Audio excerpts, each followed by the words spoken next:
Veliki pozdrav svima. Danas ćemo govoriti o trećem delu Andrićevih znakova pored puta, delu koji je naslovljen Slike, prizori i raspoloženja. U pomenutom delu česti su motivi usamljenosti, tišine, večeri, prirode, mladića koji je zapitan nad životom. Andrić u ovom delu ostavlja iskaze koji su autobiografski. Vidjet ćemo da on opisuje različite gradove i ljude koje je u njima upoznao i zbog toga ne možemo ovu knjigu posmatrati, kako neki tumači govore, kao antidnevnik pisca. Reći ćemo o Andrićevim doživljajima sveta i čoveka i na koji način je on video i doživeo različite gradove u kojima je bio. Kao što smo u jednom od zapisa već rekli, Andrić Pariz ne posmatra kao grad sreće i radosti. On kaže da je u Parizu na stanicama među mladim zaljubljenim parovima negde najteže rastati se i da je to veoma teško i gledati. On Pariz ne doživljava kao grad sreće, on za njega predstavlja grad teskobe, boli i usamljenosti. O Parizu Andrić piše na ovaj način.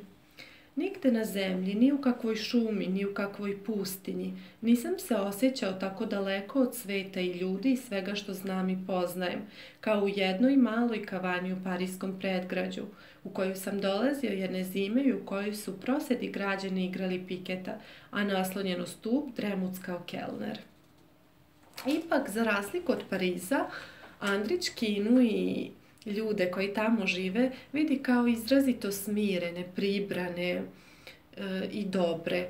On kaže da je sa njima izuzetno prijatno provoditi trenutke i o tome piše na sledeći način. Sa Kinezom možete lakše i prijatnije sedeti i ćutati nego i sa jednim drugim čovekom na zemlji. Njegovo ćutanje mi nimalo ne smeta, a nisam u neprilici zbog svoga, jer jasno osjećam da on i ne očekuje od mene da progovorim. Dakle, ovi zapisi svakako svedoče o tome da je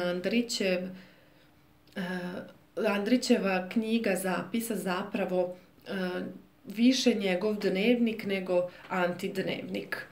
Osim o ljudima koje je sretao na svojim putovanjima, važno je reći da Andrić veoma jasno i dobro uočava i osobine i karakteristike našeg čoveka i da nije bio na njegovoj strani u smislu da će ga poštedeti i da će sakriti neke od njegovih mana. O našem čoveku Andrić piše na ovaj način. Čovek koji je prestao da bude ono nešto malo što je po rođenju i poreklu bio, a nije postao ništa drugo, naš čovek. Ali u njemu i na njemu nema mnogo našeg, još manje čovečnog. Nažalost, dosta čest tip. Gleda vas kao da se posmatra u ogledalu, a govori kao da diktira u telefon. Misli uprošćeno u kategorijama svojih neposrednih interesa, izražava se opštim mestima u oskudnim klišejima sa kojima je uvek potpuno zadovoljan. Uglavnom, gnev, psovka i nadmenost. Od ustanova najviših i najnižih, vešto i bezobzirno stvara busije, a od svega oko sebe pijedastal koji mu ipak ne pomaže da se uzdigne. U sopstvenim očima možda nešto malo, u tuđim nimalo. Pustoš na ivici ljudskog postojanja. Dakle, Andrić našeg čoveka vidi na jedan pesimističan način i uočava njegove mane i prepreke koje u njegovoj svesti ga onemogućavaju da svoj život unapredi. Osim što piše o ljudima, Andrić i u ovom delu govori o svom doživljaju sveta. Ja ću vam narednih dana u videu koji sledi ostaviti jedan od zapisa u kojem Andrić opisuje svet i u kojem vidimo da se njemu čini da se svet sastoji od stepenica koje smo prinuđeni da savladamo i iako stalno imamo taj privid da koračamo, zapravo kao da stojimo u jednom mestu dok se ispod nas smenjuju nedaće, nesreće i problemi, a da smo mi osuđeni samo da koračamo i da ih prelazimo. Ipak Andrić je i u ovom delu ostavio zapise koji svedoče o njegovom optimističnom pogledu i on kaže da je čudo samo što postojimo. On piše, dođe trenutak kada osetim snažno i neobično odjednom, ne više jedan izdvojen utisak od sveta oko sebe, nego samu sveobimnu činjenicu postojanja, golu, divnu i strašnu. Postoji svet i ja u njemu. Postojimo. Dakle, Andrić smatra da je izuzetno važno pronaći taj balans i svoje mesto u svetu, da je nepobitna činjenica da postoji društvo, ali da postoji i čovek i da je čoveku neophodno da se u to isto društvo i uklopi. On kaže da je nemoguće pobeći od sebe i onog što nas muči i da zapravo to ne treba ni da radimo, jer ćemo se uvek vratiti na tu lekciju koju nismo savladali. O tome on piše na ovaj način. Nepodnošljivo nam se uvek čini mesto na kome smo, a ne možemo da uvidimo kako je svako bežanje uzaludno i besmisleno, jer što brže bežimo, to ćemo se pre naći na mestu od kojeg smo pobegli, a gde god bismo se putem zaustavili, bilo bi isto ili gore. Samo uzalud gubimo snagu koju bi trebalo utrošiti u napor da mesto na kome smo učinimo podnošljivim. Andrić u ovom delu uvodi i motiv mladića, kojeg smo imali na samom početku knjige zapisa. Mladića koji se takođe pita i koji razmišlja o životu i Andrić o njemu piše na ovaj način. Mladić se pita, kako da shvatim ko sam i otkuda znam šta stvarno hoću i šta treba da činim, kad mi je poreklo nemo i mračno, a put predamnom zatvoren, kad uvek nešto drugo želim, a uvek neudoljivo i neodložno i uvek nešto što je iznad moje snage i ponajčešće iznad ljudskog dohvata uopšte. Andrić kaže da je zapravo upravo ta nemogućnost da u nekom trenutku koji se nama čini idealan dođemo do ostvarenja svojih želja. On smatra da je ipak potrebno biti smiren i biti strpljiv i da treba da budemo mnogo opušteniji pred životom, da treba da se igramo, da se smejemo, a ne da ga shvatamo ozbiljno i kao da smo u nekim lancima. On čak na nekim mestima kao da žali što nema tu ravnodušnost i neko stanje neempatije prema čoveku i društvu i o tome piše na ovaj način. Da mi je samo zrno jedno one prirodne ravnodušnosti koju ispoljavaju ovi ljudi oko mene prema tolikim stvarima zbog kojih ja danju često ne mogu da se radujem ni da mirno radim, a noću ponekad strepim i patim rasanjen i nesrećan. O ljudima on piše i sledeće. Prateći i posmatrajući sve oko sebe, gledam ljude kako se ponašaju i šta rade. Slušam šta govore i stalno se pitam kako mogu, kako smeju, kako nalaze snage da budu to što su i što izgleda da jesu. Upravo to i samo to. I najzad, kako ih ne mrzi. Dakle, ljudska glupost, netolerancija, nerazumevanje, mržnja, to su stvari od kojih Andrić želi da pobegne, koje ne želi da ima u svom životu i kojih se on zaista i gnuša. On kaže da je jedno vreme čak i živeo među takvim ljudima i da je to ono što ga je osiromašilo. On kaže, ostalo je u meni samo jedno neveliko prazno mesto kao mala pustinja koja me ponekad podsjeti na to vreme i na to ljude.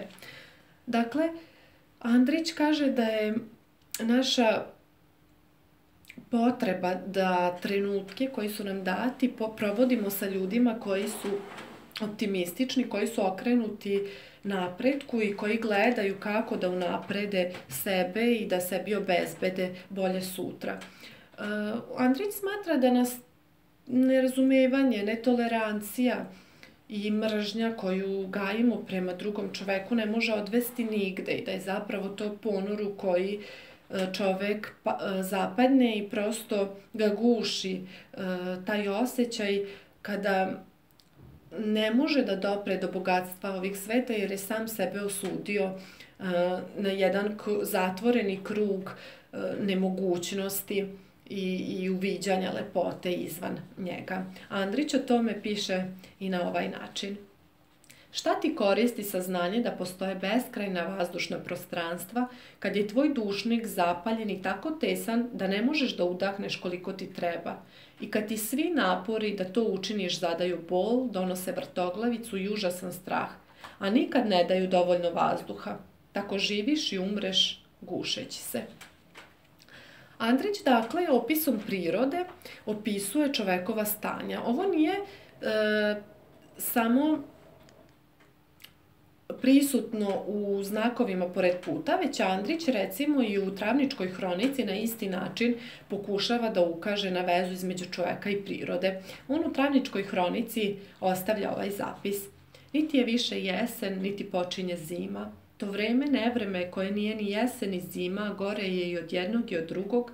To čudovište od godišnjeg doba traje danima, nedeljama. Danima koji su dugi kao nedelje, nedeljama koji izgledaju duže od meseci. Dakle, Andrić neprestano ukazuje na tu vezu između čoveka, sveta i prirode. On smatra da je priroda svakako slika i znak čovekovog stanja i da ona oslikava unutrašnje razore i boli u čoveku. Andrić, dakle, u ovom delu, kada ostavlja zapise o različitim putovanjima, zemljama, o stanju čoveka, govori zapravo da su svi na svetu jedno. Ma gde živeli, ma u kom vremenu i prostoru, svi smo mi jedno, sve nas negde potresaju iste stvari, svi smo mučeni nesanicama, bez obzira koji je njihov uzrok, posledica je negde ista. I Andrić smatra da je neophodno prepoznati te znakove, da treba da znamo i da uvek imamo na umu da ni u čemu nismo sami, da nismo prvi ni jedini, ni u čemu što nam se dešava i da zapravo treba da obratimo pažnju na to da postoji mogućnost i rešenje za svaki naš problem i našu nedaću, da je neko to već preživeo, savladao i izašao iz tog, kako se nama čini, začaranog kruga i da treba da obratimo pažnju na takve primerke iz svog okruženja i svoje stvarnosti društvene. Dakle, ono što bi bila suština jeste da razvijemo empatiju, da razvijemo osjećaj dobrote prema drugom čoveku, da gajimo ljubav i lepo osjećanje i da uvek imamo lepu reč prema drugom čoveku jer ne znamo šta nekoga u određenom trenutku muči. Andrić oslikava ljude širom sveta i vidimo zapravo da smo svi mi isti, bez obzira što se po nečemu i razlikujemo, što možda imamo drugačiji način života, razmišljanja ili postupanja. Na kraju krajeva svi kada legnemo, ukoliko ne postupamo dobro i ispravno jedni prema drugima, muči nas nesanica o kojoj ćemo svakako govoriti. Hvala vam puno na pažnji i na podršci. Nadam se da ćete pratiti i dalje nova videa. Ukoliko ste zainteresovani, možete da se prijavite na kanal kako biste dobijali obaveštenja o narednom radu. Imate linkovi društvenih mreža u opisu videa, pa me možete kontaktirati i obavestiti se o daljem radu. Hvala vam puno i vidimo se u jednom od narednih videa.